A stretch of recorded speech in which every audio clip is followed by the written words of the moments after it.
একটা নিমক হারাম, একটা মমতা ব্যানার্জি বাংলার মুসলমানদের সাথে মির্জাফরি করেছে। একটা নিমক হারাম যদি থাকে সেটা হচ্ছে মমতা ব্যানার্জি। মমতা ব্যানার্জি, আমি বিইং অ্যাডভোকেট আলী আব্দুল চাঁদ বলছি, হিম্মত থেকে আমাকে অ্যারেস্ট করাবে। তোমার গোষ্ঠী থেকে সমস্ত কিস্তি আমি জানি। তখন 1.5% মুসলমানদের চাকরি হতো সরকারের, আজকে 1.5%টা কমে 1.2% হয়েছে। এইরকম মুখ্যমন্ত্রী থাকার থেকে না থাকাই ভালো। আরে কে চোরটা অভিষেক? হ্যাঁ, দিল্লির পুলিশ যখন ধরতে গেল তখন মেয়েদের পাল্লুতে লুকাতে হলো। এই তো মরদের বাচ্চা। ওখানে হুলালা গান হলো, এপাং ওপাং ধপাং কল্যাণ বাজে, কিচ মেরা ফটো খিচ, খিচ মেরা ফটো খিচ।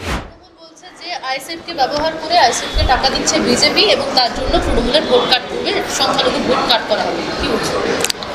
আরে মমতা ব্যানার্জি তো অনেক কিছু বলে। একটা নিমক হারাম, একটা মমতা ব্যানার্জি বাংলার মুসলমানদের সাথে মির্জাফরি করেছে, বাংলার মুসলমানদের সাথে নাফরমানি করেছে। বাংলার একটা নিমক হারাম যদি থাকে সেটা হচ্ছে মমতা ব্যানার্জি। তার উদাহরণ বলে দিচ্ছি, নট করা মমতা ব্যানার্জি, আমি বিইং অ্যাডভোকেট আলী আব্দুল চাঁদ বলছি, হিম্মত থেকে আমাকে অ্যারেস্ট করাবে। তোমার গোষ্ঠী থেকে সমস্ত কিস্তি আমি জানি। তুমি বাংলার বুকে আজকে বাংলার মুখ্যমন্ত্রী, মুসলমানদের ভোটে তুমি আজকে মুখ্যমন্ত্রী হয়েছো, 5 to 7% হিন্দু ভোট পেয়েছো।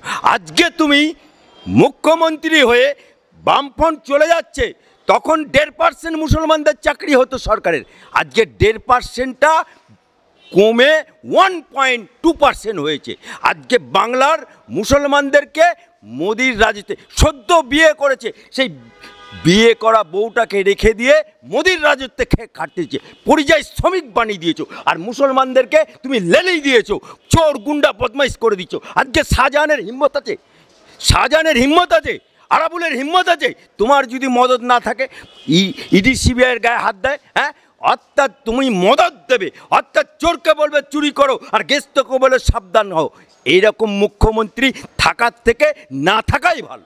আচ্ছা, এখনো পর্যন্ত ডায়মন্ড হারবারে বিজেপি প্রার্থী দিতে পারেনি, তাহলে কি শক্তিশালী প্রার্থী রয়েছে, হেভিওয়েট প্রার্থী অভিষেক বন্দ্যোপাধ্যায় ভয় দিতে পারছে না বিজেপি এখন? আরে কে চোরটা অভিষেক?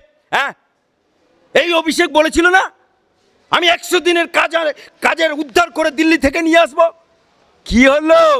100 দিনের কাজের টাকা উদ্ধার করতে গিয়ে যখন গ্রাম উন্নয়ন দপ্তরে তুমি ঢুকলে, গ্রাম উন্নয়ন দপ্তর তোমাকে চা খাওয়ালো, জল খাওয়ালো, বাদাম ভাজা খাওয়ালো, আখরোট খেলে, তারপরে যখন গ্রাম উন্নয়ন দপ্তর বলল তোমরা 5 জন প্রতিনিধি এসো একটা ডেভেলপমেন্টের, উনি কি বলেন, না আমরা 40 জন ঢুকবো। বাপের জমিদারে নাকি? 40 জন যখন ঢুকতে দিল না, দিল্লির পুলিশ যখন ধরতে গেল তখন মেয়েদের পাল্লুতে লুকাতে হলো। এই তো মরদের বাচ্চা। সেই মরদের বাচ্চা কলকাতায় এসে পিসিমণি মুখ্যমন্ত্রী আছে বলে অমনি 144 দ্বারা রাজভবনের সামনে 24 ঘন্টা থাকে। সেখানে তুমি কি করলে? তাবু গেড়ে অবস্থান করলে। কি বললে? আমি অভিষেক ব্যানার্জি, আমি রাজ্যপালের সাথে সাক্ষাৎ করে তবে এখান থেকে যাব।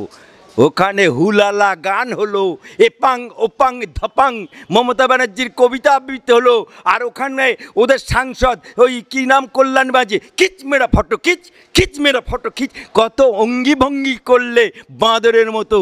তারপরে 2 দিনের পরেই তুলে নিলে। এই তো মরদের বাচ্চা। ওকে কে ভয় করে? হ্যাঁ, কে ভয় করে?